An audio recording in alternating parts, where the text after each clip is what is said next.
Halo anak-anak, jumpa lagi di channel YouTube Bu Guru Ayu. Pada hari ini kita akan khusus membahas materi kelas 3 SD, yaitu tema 1, subtema 2, pertumbuhan dan perkembangan manusia. Nah, materi pada hari ini Bu Guru ambil dari buku tema 1, kurikulum 2013.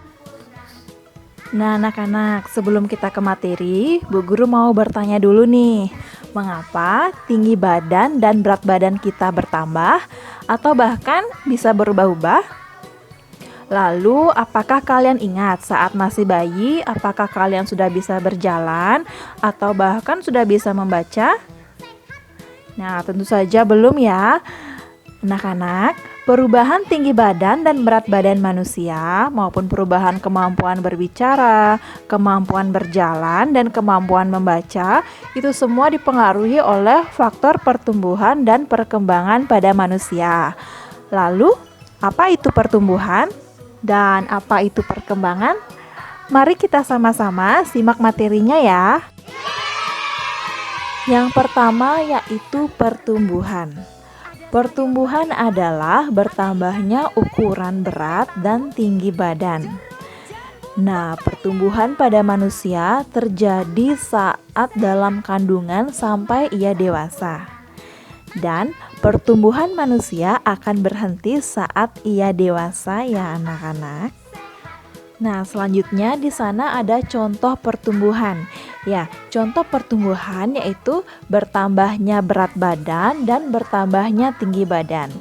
Nah, berat badan kalian tentu saja berubah dari waktu bayi sampai sekarang ya anak-anak. Begitu juga dengan tinggi badan kalian. Dari waktu bayi sampai sekarang tentu saja kalian bertambah tinggi. Nah, itu merupakan contoh pertumbuhan pada manusia. Lalu pembahasan selanjutnya yaitu perkembangan.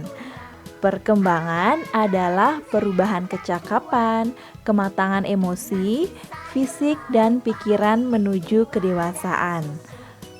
Pertumbuhan manusia akan berhenti saat ia dewasa.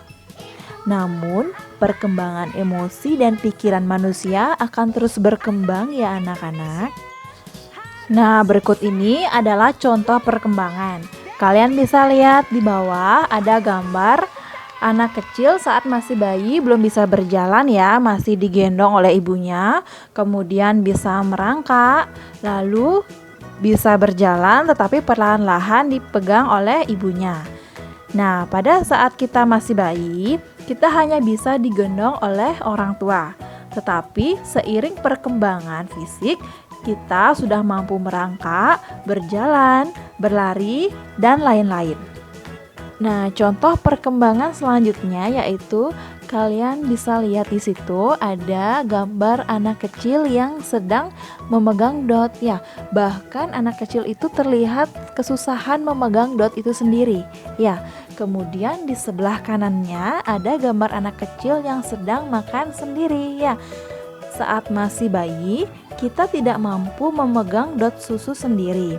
Tetapi saat kita dewasa, kita sudah mampu makan sendiri tanpa bantuan orang lain. Nah, hal tersebut menunjukkan bahwa kemampuan tangan manusia bertambah seiring dengan bertambahnya usia seseorang. Berikut adalah fase pertumbuhan dan perkembangan manusia. Kita perhatikan bersama-sama ya dari gambar yang ada di sebelah kiri. Fase pertama yaitu bayi, rentang usianya 0 sampai 1 tahun. Kemudian memasuki fase balita, usia 1 sampai 4 tahun. Kemudian memasuki fase anak-anak. Ya, rentang usianya 5 sampai 10 tahun. Kemudian memasuki fase remaja, rentang usia 11 sampai 20 tahun. Kemudian fase dewasa, rentang usia 21 sampai 49 tahun. Dan fase tua atau lansia memasuki rentang usia 50 tahun ke atas. Nah, bisakah anak-anak sendiri menentukan kalian berada pada fase apa? Ya, saat ini kalian berada pada fase anak-anak ya, yaitu rentang usia 5 sampai 10 tahun. Nah, selanjutnya faktor-faktor yang mempengaruhi pertumbuhan dan perkembangan manusia. Pertumbuhan manusia dipengaruhi oleh faktor makanan, kebiasaan olahraga, serta gen dari orang tua. Nah, makanan yang baik untuk pertumbuhan adalah makanan yang bersih, bergizi, dan tentu saja yang sehat ya anak-anak. Nah, makan makanan yang sehat dan bergizi seperti yang Bu Guru katakan tadi juga disebut makanan 4 sehat 5 sempurna yang terdiri dari makanan pokok, yaitu nasi, kemudian lauk pauk, sayur-sayuran, buah-buahan, dan susu. Nah, di situ kita bisa lihat ada gambar ayam, kemudian sayur hijau, ada tomat, ada ikan, ada nasi tentu saja, dan susu. Kemudian di bawahnya ada gambar lauk pauk, buah-buahan, susu, dan air mineral. Yang pertama yaitu makanan pokok. Makanan pokok biasanya banyak mengandung karbohidrat. Ya, contohnya nasi, kentang, jagung, roti, ubi, dan sagu. Makanan sehat berikutnya yaitu lauk pauk. Ya, lauk pauk banyak mengandung protein anak-anak. Nah, protein itu sendiri dibagi menjadi 2 jenis, yaitu ada protein hewani dan ada protein nabati. Nah, protein hewani merupakan protein yang berasal dari hewan. Contohnya kita lihat gambar yang di sebelah kiri. Ya, ada ikan, ada telur, dan ada daging ayam. Nah, ikan, telur, dan daging ayam merupakan contoh protein hewani. Sedangkan protein nabati adalah protein yang berasal dari tumbuhan. Contohnya adalah tempe dan tahu. Nah, tempe dan tahu itu terbuat dari kacang kedelai. Makanan sehat selanjutnya yaitu sayur-sayuran. Nah, kalian suka sayur-sayuran tidak? Bagi yang tidak suka sayur-sayuran itu sayang sekali ya. Nah, kenapa sayang sekali? Karena sayur-sayuran itu banyak sekali vitaminnya anak-anak. Ya, vitamin A, vitamin B, vitamin C, vitamin D, vitamin E, vitamin K, yang semuanya bermanfaat untuk kesehatan tubuh anak-anak. Nah, sayur-sayuran ini banyak mengandung vitamin, contohnya terdapat pada sayur kangkung, sayur bayam, sayur buncis, sayur wortel, dan lain sebagainya. Ya, kita lihat di situ gambarnya itu segar-segar sekali ya. Nah, mulai sekarang tidak ada alasan tidak suka makan sayur. Nah, makanan sehat selanjutnya yaitu buah-buahan. Nah, sama seperti sayur-sayuran tadi, buah-buahan juga banyak sekali mengandung vitamin anak-anak. Ya, seperti yang Bu Guru sampaikan tadi, ada vitamin A, vitamin B, vitamin C, vitamin D, vitamin E, dan vitamin K. Contohnya yaitu buah jeruk, buah pisang, buah mangga, buah nanas, buah apel, dan lain sebagainya. Nah, makanan sehat yang terakhir yaitu susu. 4 sehat 5 sempurna. Yang kelimanya adalah susu ya. Nah, susu merupakan bahan pangan yang paling lengkap kandungan gizinya. Di dalam susu terdapat protein, terdapat vitamin D, dan terdapat lemak.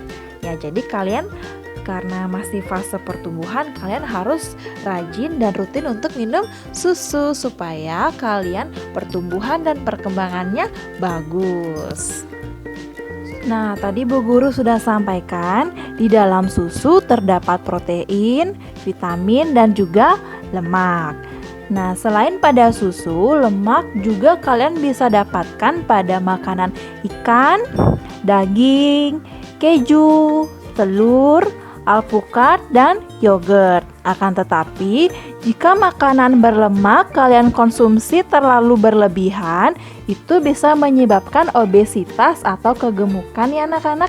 Jadi, kalian boleh makan makanan yang berlemak tersebut, jangan terlalu berlebihan. Karena apapun yang berlebihan tentu saja tidak baik untuk kesehatan kita.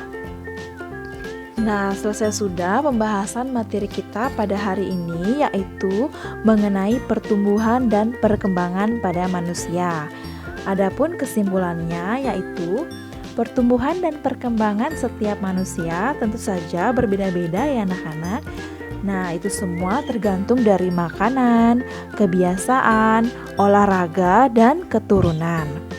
Nah, jika anak-anak ingin mendapatkan pertumbuhan dan perkembangan yang baik, sebaiknya anak-anak makan makanan yang sehat dan bergizi, kemudian olahraga secara teratur, dan melakukan kebiasaan-kebiasaan yang baik. Nah, walaupun berbeda-beda, kita harus tetap saling menghargai itu, karena itu semua merupakan anugerah Tuhan yang Maha Esa yang patut kita syukuri.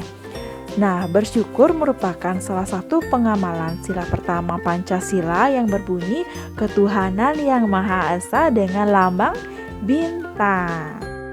Terima kasih sudah menyaksikan video dari Bu Guru Hayu mengenai tema 1, subtema 2, pertumbuhan dan perkembangan manusia. Semoga bermanfaat ya.